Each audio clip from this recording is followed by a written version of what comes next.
Nous sommes dans l'ouest de la France, au cœur d'une exploitation agricole de 150 hectares. Son propriétaire, Michel Dauton, est un grand producteur de céréales et de pommes à cidre. Installé depuis 1985, cet agriculteur a choisi de produire différemment. Depuis 15 ans, il pratique une agriculture raisonnée qui l'amène chaque matin à commencer la journée par ce même rituel. Consulter la météo quotidiennement et même plusieurs fois par jour, c'est indispensable pour bien piloter nos interventions de protection des cultures et pour taper vraiment au plus juste avant ou après une pluie. Cet examen nous permet de mieux positionner nos produits et donc d'en améliorer l'efficacité. Et en améliorant l'efficacité, on diminue de cette façon le nombre de traitements et donc la quantité de produits épandus. Pour utiliser le moins de pesticides possible, Michel a une astuce, il regarde ses plantations pousser. Plutôt que d'intervenir systématiquement et de traiter systématiquement, parce qu'on pourrait faire le choix de traiter tous les 15 jours ou toutes les 3 semaines pour diminuer l'utilisation des pesticides.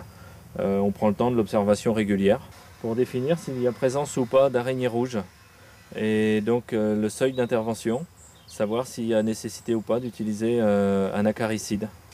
Pour compléter son analyse, il utilise un autre indicateur aussi naturel qu'efficace. C'est un piège. On a une plaque engluée, une capsule qui dégage des hormones sexuelles qui attirent les papillons. Cette technique nous permet de savoir s'il y a présence importante de papillons dans le verger. Les papillons donneront des vers qui rentreront dans les pommes. Donc s'il y a une présence importante, il faut intervenir pour protéger les fruits qui soient de bonne qualité. Pour la culture de maïs, sa technique est similaire. Il utilise des plaquettes de moucherons pour piéger les larves de papillons. Cette méthode lui a permis de passer de 8 litres de pesticides par hectare en 1985 à seulement 20 centilitres en 2003. Une baisse de consommation des produits phytosanitaires confirmée par l'Union des industries de la protection des plantes, ce syndicat professionnel qui représente 95% des marchés français.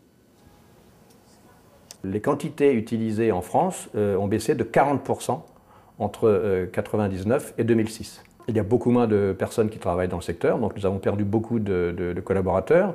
Des centres de recherche ont fermé, des usines, des lieux de fabrication donc, ont également fermé. Et donc on est globalement aujourd'hui sur un secteur qui est réellement en difficulté.